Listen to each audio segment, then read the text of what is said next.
You snoozed twice this morning, spilled your coffee once, and you've already blamed last night's referee for your morning mood. Yeah, that sounds about right. It's time to embrace the chaos and step into the madness. Bro, you about to see a side of me you didn't even know existed. Featuring guests who are over-caffeinated and less reasonable than the average person. Man, I think it's just ridiculous. Come on, man. Are you serious? Ugh. Fans, where else would you rather be than right here, right now? Welcome to the show. So buckle up. It's time for hot takes and hot mics. This is the Morning Rant, where the only thing more unpredictable is Dave before his third cup of coffee. I just felt like running. On WPGY, the Sports Pig.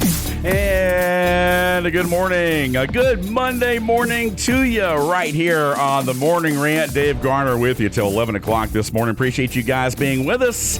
Back for another week and another episode. I think we've done something right the first 2 weeks, because if not, like I had said before, we wouldn't be on the air. So again, we appreciate you guys tuning in, listening in each and every day. Again, a lot of different ways, as we've talked about, to listen to the program and to the station. Again, the Sports Pig. We were your home for NASCAR yesterday, as again, Denny Hamlin was able to reach victory lane in a big race out there in Las Vegas. Our very own Chase Elliott coming home in the 2 spot there. So again, congratulations to Chase. Certainly a good run yesterday for that Napa team there. Again, our boy from Dawsonville, as we welcome you into the show. A lot to cover over this next hour as we get you caught up on everything that happened over the weekend. And there's a lot of stuff that happened. The biggest thing, really, from a regional standpoint, congratulations to our local high schools. And we're going to talk more about this here in just a few moments.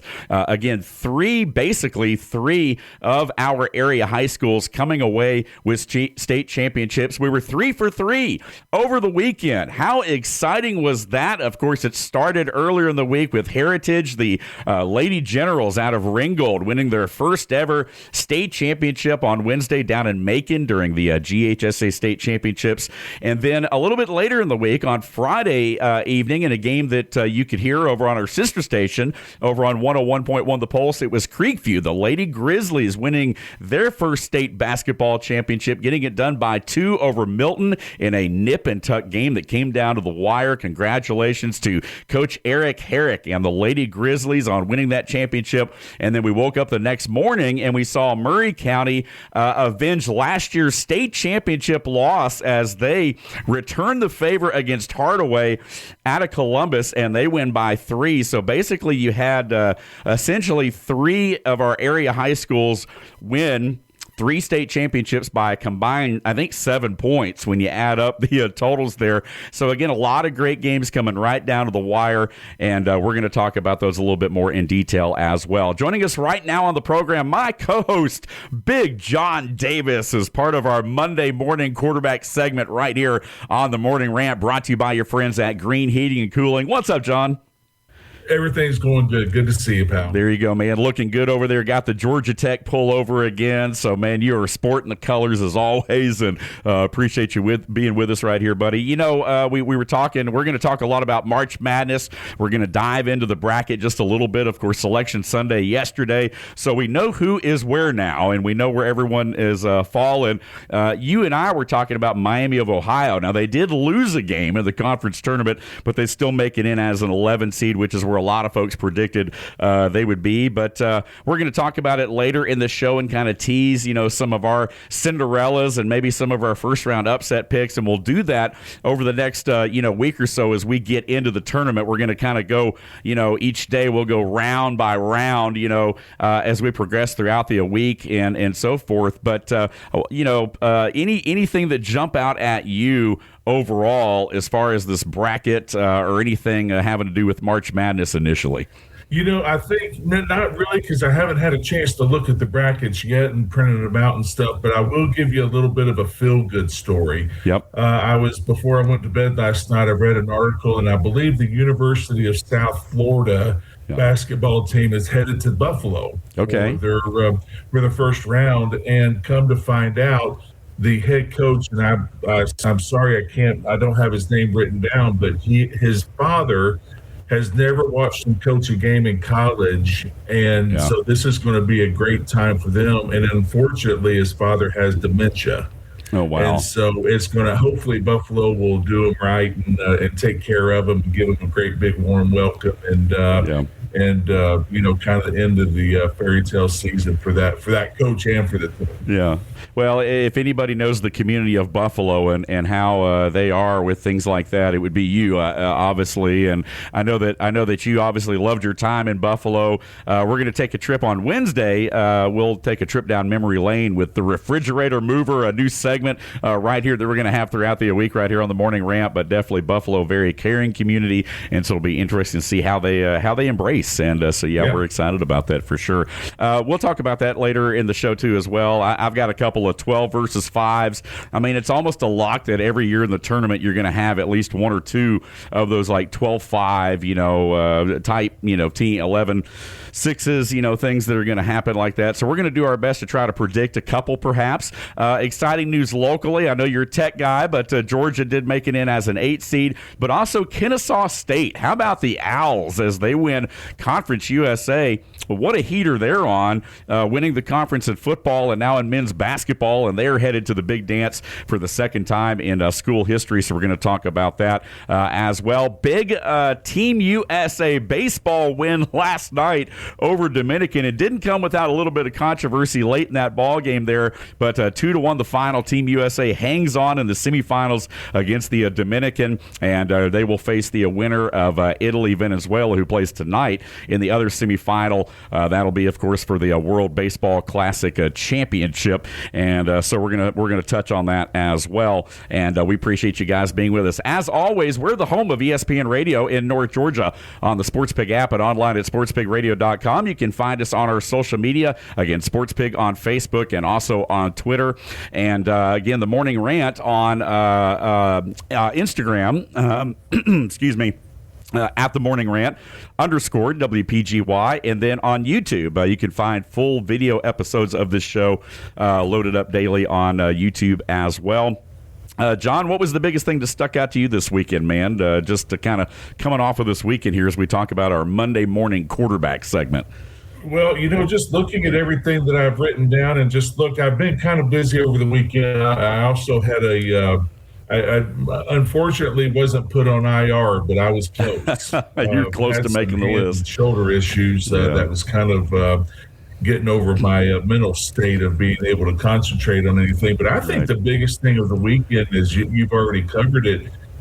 Is Heritage, Murray, and Creekview, winning their championships. And I just went online. I think it might have been Friday morning, maybe Saturday morning, and noticed. Of course, I grew up in Murray County for about a year. Okay, I still have family over there. Right. And I read the article where the last state championship team there was in 1965. Yes. Yeah. And so the coaches brought in the older players to be able to meet with the younger players, and I just really thought that was really neat. And you would have to kind of hope that that kind of gave the girls a little bit of a push to see the history that they had, the ability to make. Yeah, and I think that when you talk about high school basketball, we've talked about the power shift, obviously, to the north. We saw that kind of play out over the week there. The all-Cobb County 6A championship between Wheeler and Pebblebrook certainly lived up to it. Pebblebrook, I tell you what, the Falcons, man, they did what they could do to hang in there with a nationally ranked team like Wheeler, but it was Wheeler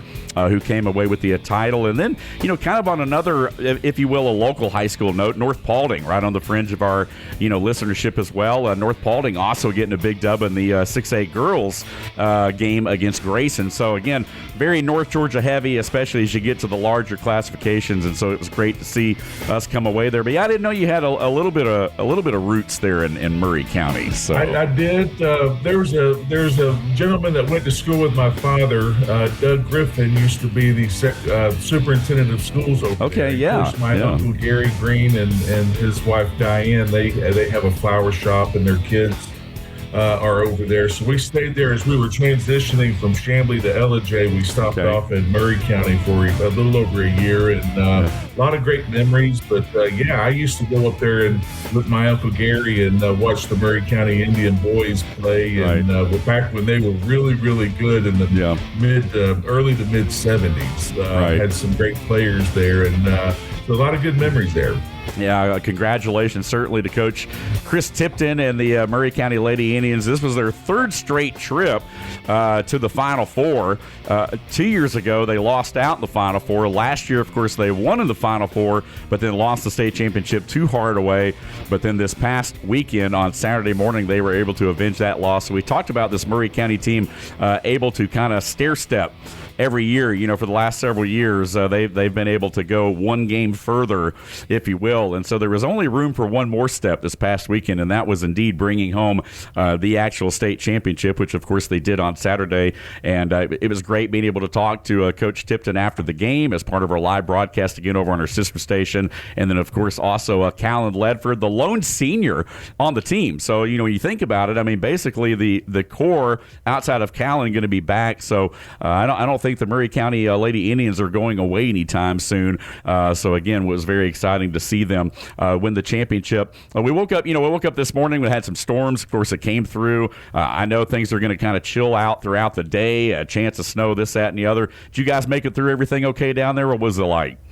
I didn't hear a thing. It did come through. It woke my wife up. It did come through. I see some limbs in the yard, but I didn't hear anything. So. Yeah, well, that's you're fortunate. Now, I heard a lot going on, especially early this morning, and I'm actually wearing a T-shirt right now, but I've got a sweater on. It's just a little hot here in the studio. But as the day goes on, man, the temperatures are going to get lower. There's some talk of snow and things like that here in the North Georgia, North Metro area. So it'll be interesting to see how the day plays out. But we thank you guys for being with us right here on the program. John, the broadcasts were great on Friday and Saturday, but I've never seen, like at the Macon Coliseum, and this is not a knock on anyone, I think the game before ours was Southwest Macon, so you had a local team playing in the tournament there.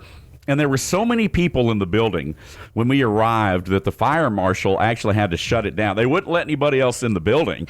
So we had to wait. We had our gear, but we couldn't set up. We had to wait outside for a good 30 minutes, and that's after we had already kind of run around both sides of the building a couple times. And so it was just, it was a crazy situation on Friday, but we were able to get set up, get in there, bring you the live broadcast to Creekview. And then, of course, the next morning, we had to move some things around. GHSA was trying to put us here and there, and so it was just one of those things. And then the traffic, though, getting back home, and we may talk about this a little bit later in the show. If we want a real rant, then you might want to stick around, because my epic rants about the Georgia DOT are quite humorous, at least to my friends, at least. But my 2-hour trip from Macon getting home on Saturday turned into a 4.5-hour trip. And so, again, we'll talk about that a little bit later on in the show as well, perhaps, if we have some time there. But we're up against our first break. We'll take a time out and come back. We are going to dive into a little bit of football news, of course, March Madness, and a lot of other stuff here in the remaining minutes of the program right here. You're joining us on a Monday right here on the home of ESPN Radio in North Georgia, on the Sports Pig app and online at sportspigradio.com. 98.1 and 93.7 The Sports Pig, your official home for flag-to-flag coverage of NASCAR. Tired of shouting your business's name into the void and getting nothing but crickets? Your brand deserves more than awkward billboard glances and flyers lining bird cages. Right now, listeners are hearing me ramble on instead of your ad. That's a touchdown for missed opportunities and a fumble for your wallet. Recovered, Atlanta. Game over. Your ad could be here, making fans laugh, cheer, and most importantly, call you. Go to sportspigradio.com or call 678-454-9552 and get your business off the bench and into the game. Big opinions of the big games from the big mouths. Man, I think it's just ridiculous. Yeah. It's the Morning Rant on WPGY, the Sports Pig, North Georgia's home for ESPN Radio. Sit down.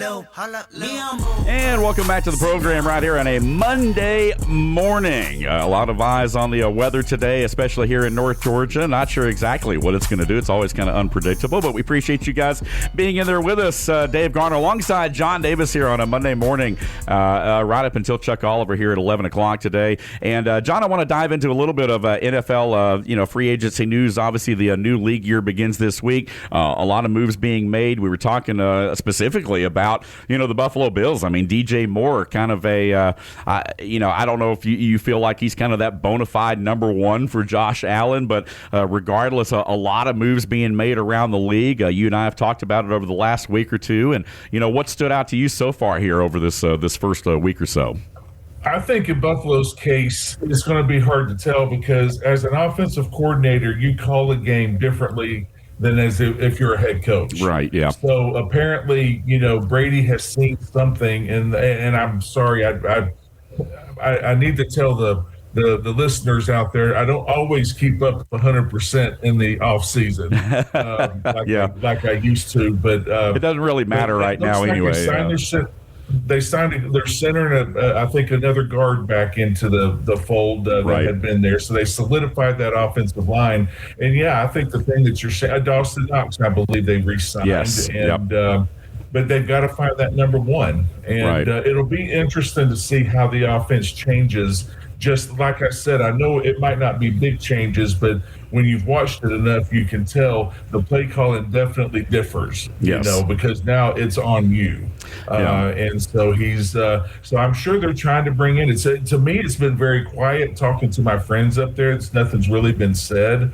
I think the excitement and the momentum of the new stadium building and coming up and opening and everything, kind of. I think the Bills kind of want that. I think they want a distraction.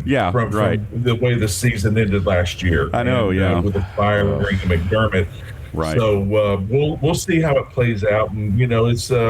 There's lots of time for different moves, and it's just always moving pieces, as you know. Yeah, and I think that a lot of things moving and shaking. We saw, of course, Tua, obviously, coming to Atlanta. We've talked about that. Of course, the other big move that we saw was Kyler Murray, of course, a one-year deal with the Vikings, joining J.J. McCarthy. I think when you look around the league at the quarterback position, to me, that's the biggest thing. I mean, obviously, the quarterback, if you don't get the quarterback spot right, as we've talked about, ultimately, you're not going to be successful in a lot of ways. It's hard to win in today's NFL without having solid quarterback play. You've got to take care of the ball. You got to have a game manager, but you got to have a dynamic guy that can do a little bit of everything. I mean, there's a lot of things that you look for out of the position now, more so than you used to.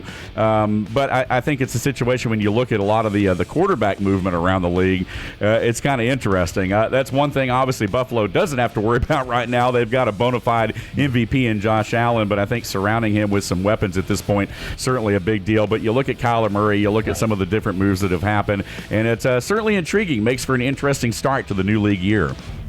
Well, and I also think, as well as and a lot of people out there know, what are they going to run? Are they an RPO offense? Are they a sit in the pocket offense? Are they a pound them down the offense? I mean, until you can find that, that's where you have to match your quarterbacks. Malik Willis is not a good sit in the pocket quarterback. Right. Drake May's not a good RPO quarterback. Right. So you've got to find that quarterback.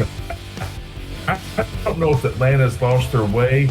I think with Matt Ryan back in there, he can't get everything done in a year, even though he would like to, and that's just the type of person he is. Yeah. I think it's going to take, and unfortunately, in today's times, you don't have much more than a year. Right. But get him some time to, money-wise, to put the right people in there. Atlanta can turn it around, but you've got to find the quarterback and figure out the system and stay committed to it. You just can't go all over the board unless you have a diverse offense like we had back in the early 90s. We could do that back in the early 90s.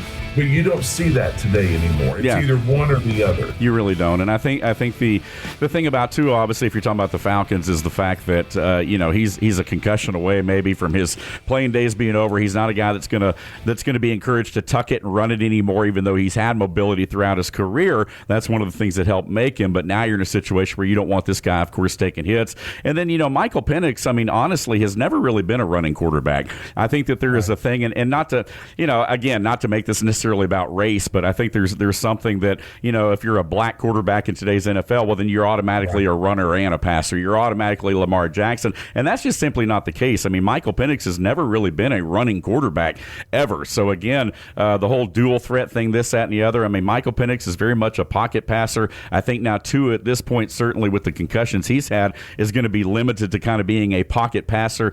You love when you have that dynamic, because I think people in Atlanta certainly were used to seeing the Michael Vicks and so forth. But obviously with Matt Ryan, he spent a lot of time here. He wasn't very mobile at all. I mean, you very, very rarely ever saw Matt. His MVP season, he got a little bit more mobile as far as the play action and rolling out, which is something that he had never really done until Kyle Shanahan kind of got in here and made him do it. And the year before he won the MVP, and but the year before the Falcons went to the Super Bowl, they had a rough year. I mean, it was kind of tough, but there's always that adjustment period right there. But I think when you talk about the current state of the Atlanta Falcons and specifically the quarterback position, I think there's this thing that's like, well, you got Tua, and he can run, and you got Penix, and he can. No, I mean, Penix has had ACL surgeries and knee surgery. He's not going anywhere. Right. I mean, I don't. Penix is not a guy that if I'm an opposing defense, then I'm going to worry a whole lot about with his mobility.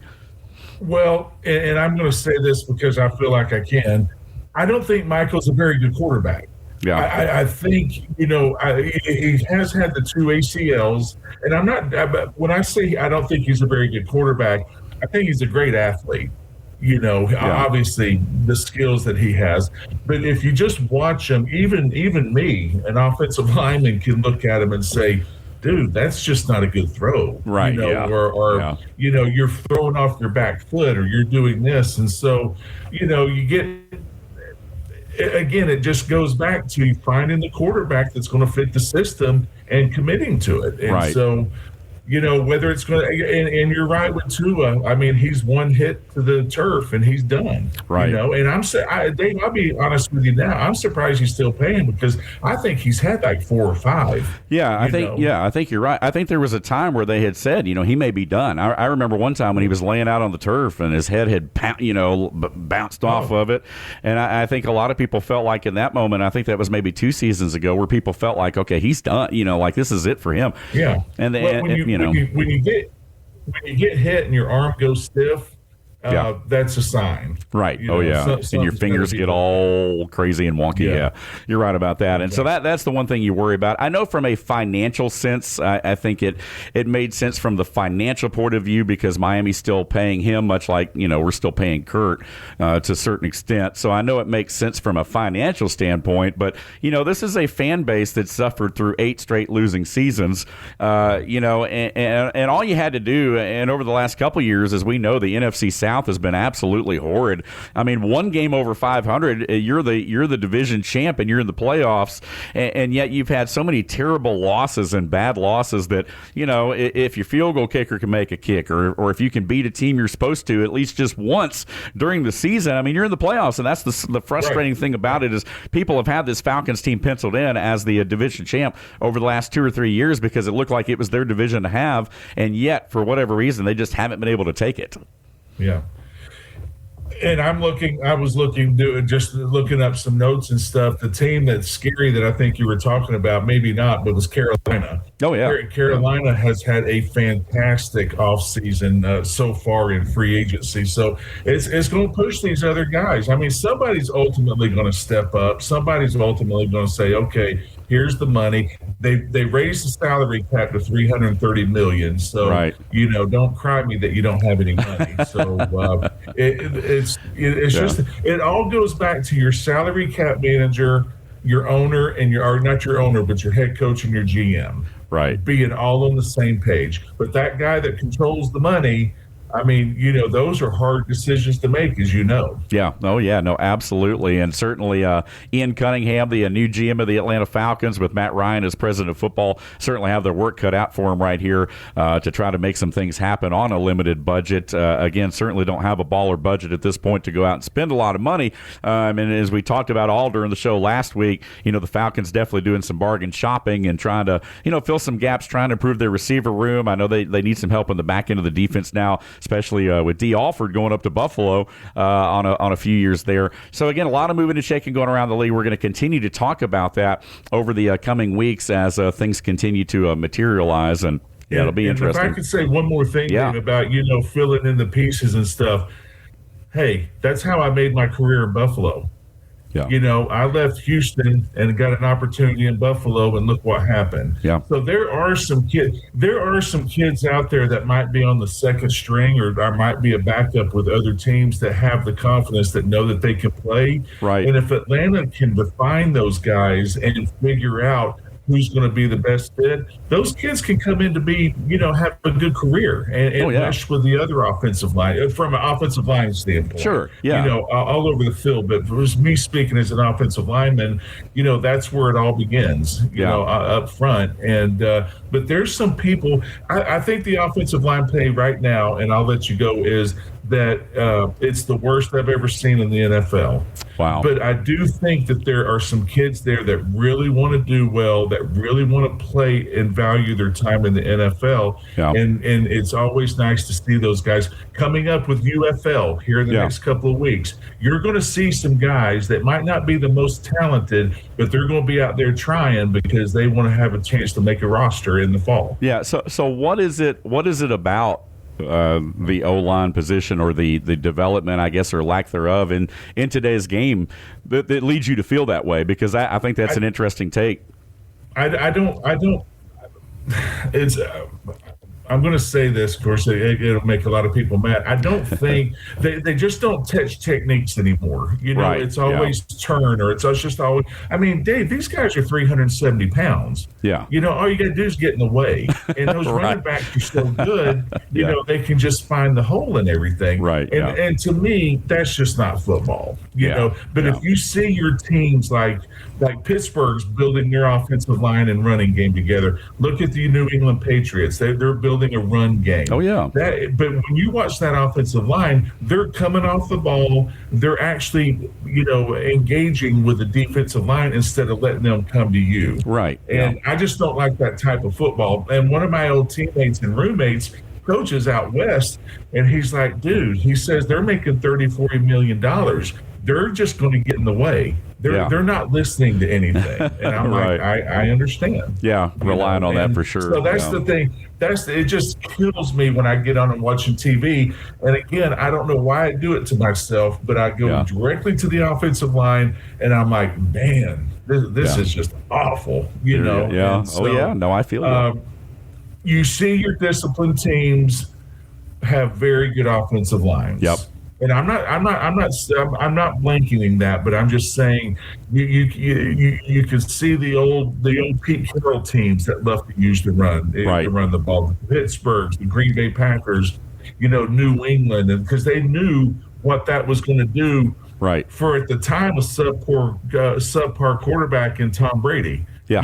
Because they were like, hey, we need to run the ball because we don't know what this seventh rounder can do. Right. And then lo and behold, look what he does. There we go. Hot takes, hot mics right here on the Morning Rant. That's what this show is all about. That's why we got Big John on here again, bringing that pro insider again right here to the show and that perspective, man. I love it. We are fired up here on a Monday. Appreciate you guys being with us right here. We're going to take our second break and come right back. You're listening to the Sports Pig. We're the home of ESPN Radio in North Georgia on the Sports Pig app and online at sportspigradio.com. Grand Slam! 98.1 and 93.7 The Sports Pig, the official home for the Atlanta Braves baseball.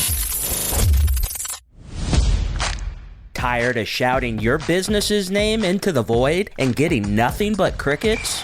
Your brand deserves more than awkward billboard glances and flyers lining bird cages. Right now, listeners are hearing me ramble on instead of your ad. That's a touchdown for missed opportunities and a fumble for your wallet. Loose, recovered, Atlanta, game Your ad could be here, making fans laugh, cheer, and most importantly, call you. Go to sportspigradio.com or call 678-454-9552 and get your business off the bench and into the game. Time to hang it in the Louvre. Oh, this looks nice. Our favorite moments from the week in sports here on the Morning Rant. All right, we were back here on the Morning Rant. Dave Garner with you. John Davis till 11 o'clock this morning. Chuck Oliver coming up a little bit later on here in the program, and then we'll give way to the rest of our ESPN lineup throughout the afternoon. Rich Eisen 1 to 3, Paul Feinbaum 3 to 7 right here on the home of ESPN Radio in North Georgia. John, we were talking about it earlier, some of our favorite moments. You mentioned the high school girls basketball state championships. What a moment, what a special moment that was this past weekend. I'm going to go with Team USA getting it done over Team Dominican last night, 2-1. Again, a couple of solo home runs there. A little bit of controversy at the end. I do think that strikeout call, I do think that on the 3-2 pitch, I think it was a little low. But honestly, you know, I mean, you look at it, that wouldn't necessarily lost the game. It would have put them at the corners with 2 out. Still got to get that run home if you're the Dominican with the tying run at third in that situation there. But nonetheless, hey, you'll take it. Team USA headed to the championship now of the World Baseball Classic. Yeah, no, and I agree with you, but it also look earlier into the game when the USA was on defense and pitching, or when we were batting, I'm sorry, the ref was not being nice to us on the outside. I mean, there were several pitches on the outside that were definitely balls that he was calling balls. It works both ways. Yeah. So I think it plays out at the end of the day. I know people get their feelings hurt, but the USA's in the finals. So they are. What matters. Yeah. I tell you, when you talk about the crowds and just the way and all the excessive bat flipping. Now, don't get me wrong. I mean, I don't mind a little showmanship, a little one-upmanship, if you will, when it comes to some of that stuff. But a lot of these bat tosses and things are, I mean, they're a little extreme. I mean, they're excited to get the crowd fired up, but definitely the wind was kind of taken out of the sails last night by Team Dominican, and then, of course, Venezuela, Italy over on the other side there. But, good for the USA. Paul Skeens had a pretty good outing there, and then combined with the staff there in the bullpen, allowing just the one run to a Dominican team that set the record for the most home runs in a World Baseball Classic. I think they ended up with 15 or maybe 16 last night total. So they had really lived off the long ball, but credit that Team USA pitching staff for cooling them down. Yeah, no, and I feel kind of bad the last time we talked about the Baseball Classic. I thought they were just still in exhibition games, but they had already started the actual Classic, so I made some comments that weren't very smart. But, no, the atmosphere, I mean, literally sitting here, I was up in my office, I was just thinking, this is World Series. I mean, yeah, and it was from both sides. They had support for Dominican and also U.S., and yep, there we go. All right, losing you a little bit right there. It was World Series-esque. Right, absolutely. Oh, yeah, I mean, I think when you look at the, the crowds and you look at the excitement that the World Baseball Classic has generated, and we talked about it last week, how all these sports leagues are kind of going all over the world, trying to, obviously the NFL playing all the games overseas, in an effort to try to grow the sport globally, to grow, American football globally. Baseball, and basketball really, and of course soccer are already kind of at that world scale. So it's a natural transition, and especially when you look at the makeup of the MLB, a lot of it is Dominican, a lot of it is Venezuela, and a lot of it is Curacao, Canada, you name it. So again, it's great to see the nations come together. I like it. I mean, it's just like the Olympics. It's every 4 years, or the World Cup. It's basically World Baseball Classic, kind of follows that same format there. So again, it's been a lot of fun, but there's one more, well, technically 2 more games, the other semifinals tonight between Team Italy, who's not very much from Italy, by the way. They're mostly American-born players there, but they're taking on Venezuela, and of course the Atlanta Braves' very own Ronald Acuna moonlighting again for Team Venezuela as well. So that'll be interesting to see what happens there, and then of course the winner will take on Team USA for the World Baseball Classic Championship. John, I want to go back to the high school thing for a moment, because it was such a special weekend, and we'll talk about it over the next couple days. I mean, high school basketball and high school wrestling now officially, wrapping up for the most part there as far as the school seasons go. A lot of these players, of course, play year-round in different leagues and stuff. But we branded over on our sister station, 101.1 The Pulse, the first time we'd ever done a full basketball season, and we branded it as Hoop Dreams. And, I don't know, people may be familiar with the Hoop Dreams documentary, that existed out there, and it was kind of the namesake of it. But again, we call it that because, every kid wakes up with that dream of playing or winning a championship, and maybe being a professional athlete. You've been in that seat. You know what it takes to get to that point. It was so awesome. I think that my favorite part of the weekend was seeing the smiles on the faces of the players and the teams, knowing that they had achieved that hoop dream that they probably had as a child when they first started playing the sport. And now here they are, the culmination of all that hard work, lifting that trophy above their head over the weekend and being able to say, man, I made it. Now, a lot of these student athletes, they'll have a career beyond high school. A few of them will play maybe collegiately, but they'll have a career in something else at some point. But man, I tell you what, it was so nice to actually see the culmination of that season in the term hoop dreams come true for so many of our area student athletes. And I know you can relate to that. Yeah. As well, from the beginning of the season, and you start to see these kids grow. I know you see a lot of teams throughout the season and everything, but they're playing. At the beginning of the year, you're playing for a championship. And you have your goals. And I always give my daughter a hard time, Julia, because she won the first national championship in our house when she won it in volleyball with the Walton Raiders. Right, I remember that. I told her, I said, that is something big. I had the chance on my stage, but we couldn't get it done. What you did is not very easy, competing against Texas teams and California teams and those guys. And so I could only imagine how the girls feel. I know how I felt walking off the field after a Super Bowl, just completely drained. But I also remember walking off of a field after we beat the Raiders 51-3. Yeah. And I was completely drained, It's just like, go get me in my locker. Let me just sit down, decompress, and then we could start enjoying it tomorrow. Yeah, exactly. Well, it was so nice. The coaches were so gracious. Of course, after the game, after they knocked out the TV interviews, they came over to us, and we had Coach Herrick from Creekview on Friday after the game.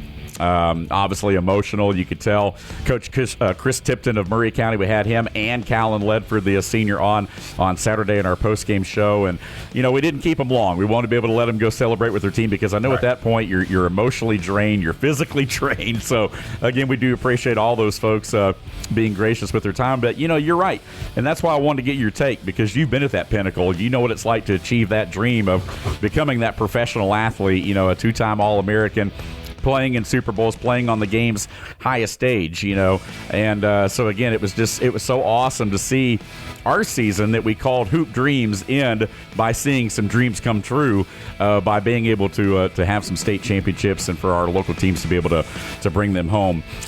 It was really an awesome experience. What wasn't an awesome experience was trying to get home, as we mentioned, on Saturday, man, and here's my thing. I'm going to rant for a little. This show's called The Morning Rant.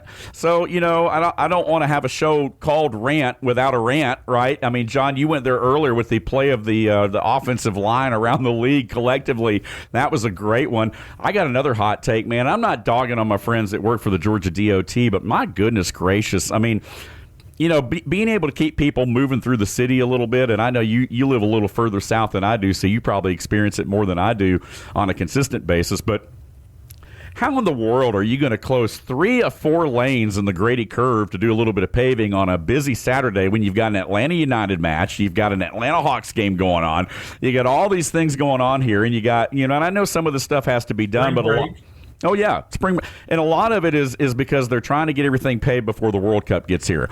But you've known for a long time now that you were getting the World Cup. Why are we waiting and trying to get all this done at the same time? And I'm sure there may be a logical explanation for anyone out there that may work for the Georgia DOT.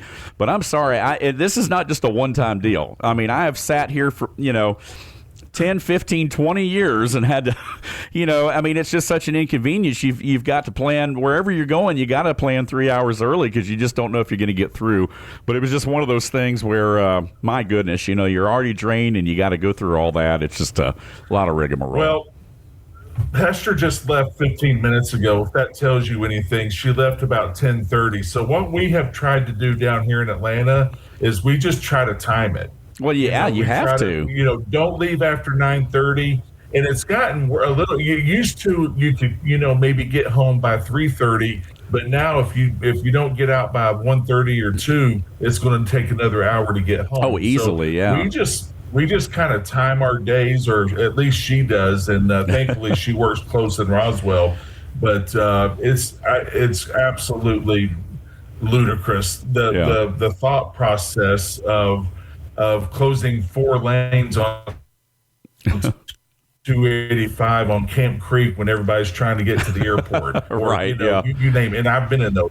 There's no way. It's like every road going into the airport is having the road work done. Oh, yeah. And it's just absolutely, it just blows your mind. Well, I'm gonna throw some shade at my GPS too. There were 2 times during that trip Saturday coming home that my GPS said, "Hey, we're going to shave you 21 minutes off your trip if you go this way." So I go this way, and it added to it. It didn't even help. It actually put me further behind because everybody else is looking at their GPS and they're all thinking the same thing too. And so I'm going back roads, basically snaking my way home from Hampton all the way back to the north side of town, and I'm just like, you got to be kidding me. So it's one of those things where you really can't trust the GPS. You can't trust the DOT to help out or wherever to get you where you need to go. And man, it was just but that's the story of my life. And I will admit, I have very little patience behind the wheel of a car. That's my fault. But again, it compounds a lot after you've already had a long day and then you get a long drive. So yeah. Always a lot of fun. But sorry about that. We were cutting in and out. The down where you're talking about in McIntosh and that area down there, oh my God. That is McDonough and Stockbridge. Yeah, you can't get through. Yeah. It's just, and they won't open up the lane for you. Right. It's like, okay, everybody's coming home from all of these activities. Let's go ahead and open up the toll-free lane and make a little bit of money. And right. Imagine how much money they are losing. Oh, yeah. Even by fines, because I can tell you one thing. If I didn't have the Peach Pass, I'd still get in there.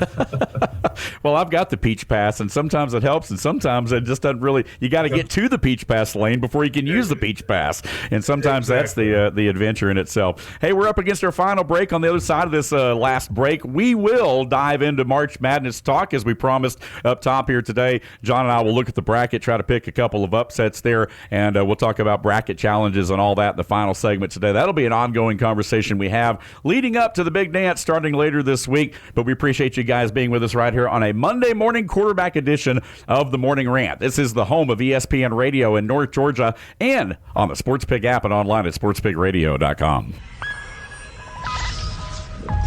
98.1 and 93.7 The Sports Pig, where hot takes meet hot mics. Tired of shouting your business's name into the void and getting nothing but crickets? Your brand deserves more than awkward billboard glances and flyers lining bird cages. Right now, listeners are hearing me ramble on instead of your ad. That's a touchdown for missed opportunities and a fumble for your wallet. Recovered, Atlanta. Game over. Your ad could be here, making fans laugh, cheer, and most importantly, call you. Go to sportspigradio.com or call 678-454-9552 and get your business off the bench and into the game. We bring the heat. You bring the trash talk. Come on, man. Are you serious? It's the Morning Rant, live on the Sports Pig app and sportspigradio.com. And welcome back to the program here in the final segment of today's show. Appreciate you guys being with us right here on a Monday morning quarterback segment with Dave Garner and John Davis, Big John Davis, joining us right here once again on this edition of the program. Hey, just a reminder, again, the Geiger Legal Bracket Challenge is now underway. Again, our friends at the Geiger Legal Group are doing their bracket. It is free to join, and if you win, you get $1,000 cash in your pocket. Again, no strings attached. It's totally free to play. You win it, you get $1,000, but the best part about it, folks, you get $10,000 donated to a charity of your choice. And so again, it's a great thing to play. I've already joined. I have not filled out my bracket yet because, John, I'm going to do a little bit of research right here. But we are going to talk some March Madness. But again, we do encourage folks to go online, check out Geiger Legal Group online. Again, Facebook, Instagram, TikTok, you name it. All their social media, they got links to their bracket challenge. And I know I'm going to fill out a couple. We've got our little internal bracket that we do here with a couple of the guys at the station. So we're going to do that, and we're going to dive into that. Hey, and by the way, real quick before I forget about it, thank you to everyone who showed up on Saturday in Jasper to the Shamrock Shenanigans, again, event in the alley. Appreciate everyone coming by our Sports Pig tent. We had some rally towels there. Some folks were able to walk away with the official Sports Pig rally towel, and we'll have some more stuff there. This weekend, we're going to be in Canton at Etowah River Park for the Wing and Rock Fest, and really looking forward to this event. We're going to talk about it all week long, leading up to Saturday and Sunday. Again, March 21st and 22nd, basically 11 a.m. to about 6 p.m. I think 7 p.m. on Saturday, 6 p.m. on Sunday. 20 different wing establishments are going to be there. They're going to have a wing eating contest, live tribute bands all day, arts and crafts, a farmer's market, kids activities, family-friendly event. We'll see you Saturday and Sunday out there at Wing and Rock Fest. Once again, we'll talk about that throughout the week right here on the Morning Rant. All right, John, let's dive into the bracket and talk a little bit about some of the things here as we kind of work our way up to round one, playing games starting middle of the week, first rounds, later in the week there towards the weekend. But your initial thoughts kind of looking down the bracket right here, man. Who's your Cinderella, man? You got a Cinderella picked out? Yeah, I do. And going backwards, I think we all knew the last 2 or 3 weeks, the top four were always going to stay the same. It's just going to be who's 1, 2, 3, and 4. Right. And the egos are big enough that everybody has to be the overall number one. So right. let's Yeah. not forget that. But I tell you what, the one time that I did have a chance to watch some basketball this weekend, and the game that I really missed that I hated was the St. John's UConn. Oh yeah, game. Yeah, absolutely. Because I've got to tell you something. Anytime a Hurley loses, I am good. I am good. Even at the hands of a Patino, yeah. Exactly. Yeah. And for the last 2 years as well. Right, right. But I watched on Saturday, had a chance to watch a little bit once the medicine started kicking in. I tell you what, UVA looks really good. Right, And we all know Duke's a good basketball team. I don't know if they're at the elite level that they used to be, right. But they are pretty good. But I tell you what, I was talking to my buddy Warren via text, and that center UVA has, it just just the presence in there. Oh yeah, and I just think that they played great defense. And you know as well as I do, I think the tournament's all about getting hot. And if you can get your shooters in there, get them in a groove. A lot of people don't understand and might not even think about this, if I could say it, is that a lot of these teams, not all of them, but a lot of these teams might not be playing in these huge arenas. Right. Whether it's at State Farm or Dallas, Texas and stuff like that. So the perception, the depth perception on the goals are a lot different. If that makes sense. There are. You've got to get in there earlier to have more time to try to put that together, and then you got to go to the next stadium. Right. But so I think what you see at the first week, or at least the Thursday, Friday games, that you're going to see a lot of the very good teams play very bad in the first half, and then they pull away at the end. And then they'll do it, But it's a matter of, can those good teams, lower seed teams, there's some of them that are out there, if they can stay close enough, That's what makes March Madness. Oh yeah, absolutely. And we talk about that even with the high schools as well. I mean, playing in like Macon Coliseum when you're not used to that depth and not having something right behind the goal there definitely plays into that. I love one of my favorite parts of the movie Hoosiers is when they walk into the state championship venue there in Indianapolis, and he's like, "Wow, this looks big, doesn't it?" And he gets out the tape measure. And he says, hey, put that tape measure up on the rim and let's measure it. It's still 10 feet, still 10 feet 1 inch. It's still the same size court. So, hey, don't be intimidated by the venue there. But no doubt about it, always tends to play into that, a little bit later on there. Yeah. Looking down the bracket, I mean, there's some teams, we talk about it every year. I mean, there's always those bracket busters. I feel like there's always a lock for a 12-5. If I had to go with a 12-5, I think so far out of the bracket, I would definitely look at probably, McNeese is a team that is intriguing. They were there last year, a very good basketball team. Vanderbilt, of course, coming right off of the SEC championship game, basically, where they, kind of dominated number 1 seeded Florida. But that may very well be one right there. McNeese has spent some money in their basketball program right there. A lot of people like Akron out of the Midwest to topple Texas Tech simply because of the injuries that Texas Tech has had. I could certainly see that one as well. Georgia, as we mentioned, made it in as the 8th seed there, taking on St. Louis, which I think is also kind of an intriguing matchup, setting up a potential round 2 matchup against a number 1 seed in Michigan.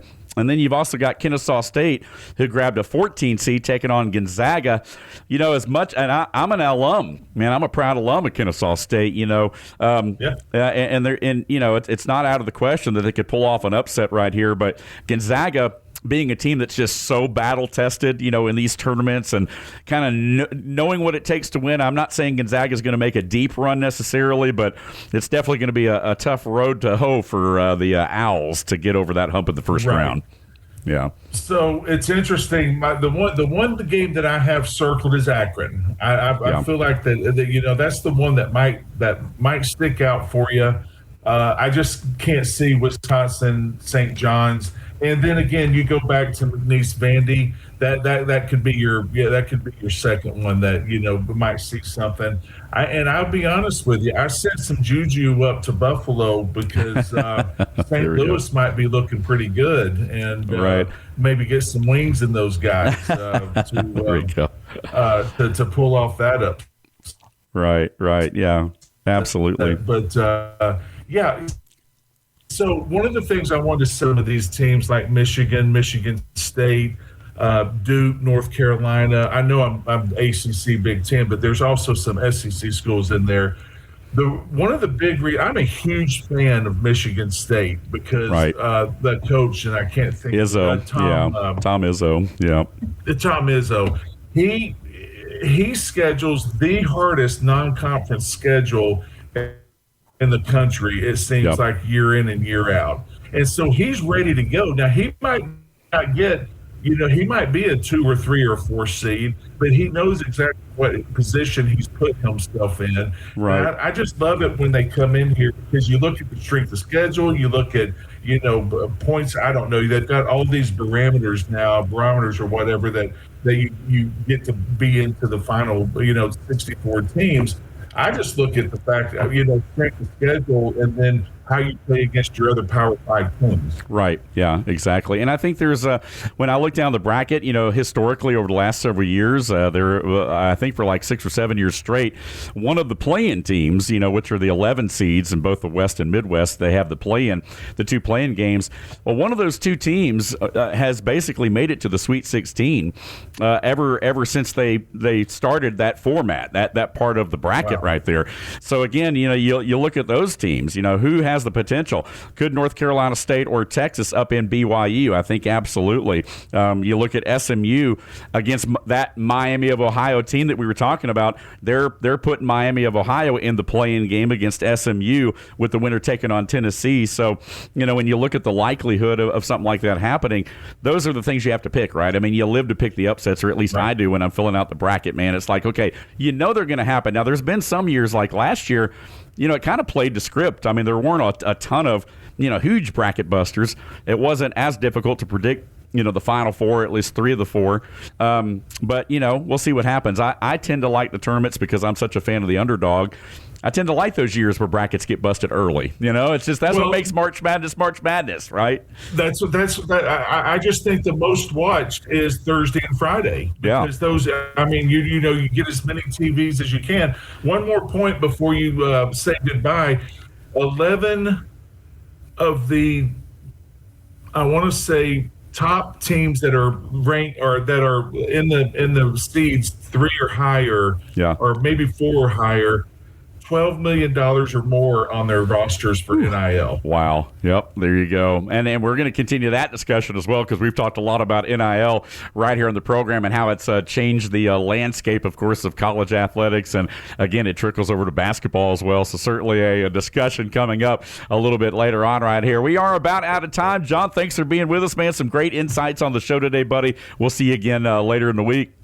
Yep, looking forward to seeing you, Dave. Thanks a lot. All right, there you go. Again, the Morning Rant, Monday through Friday, right here on the dial at 98.1, 93.7, and 101.1 on the HD2 band. And, of course, as always, living on social media. Again, the Sports Pig on Facebook and Twitter. And, of course, the Morning Rant on Instagram at the Morning Rant. And also full video editions of the show on YouTube each and every day. You can also go to sportspigradio.com and check out the podcast version of the show, the replay, live on our website. You don't have to go very far, and you can stream them into your car as well. So we appreciate you guys being with us once again right here on a Monday. We're off to a good start on the week. Throughout the week, we are going to talk more March Madness leading up to the big event, of course, Team USA and the World Baseball Classic Championship.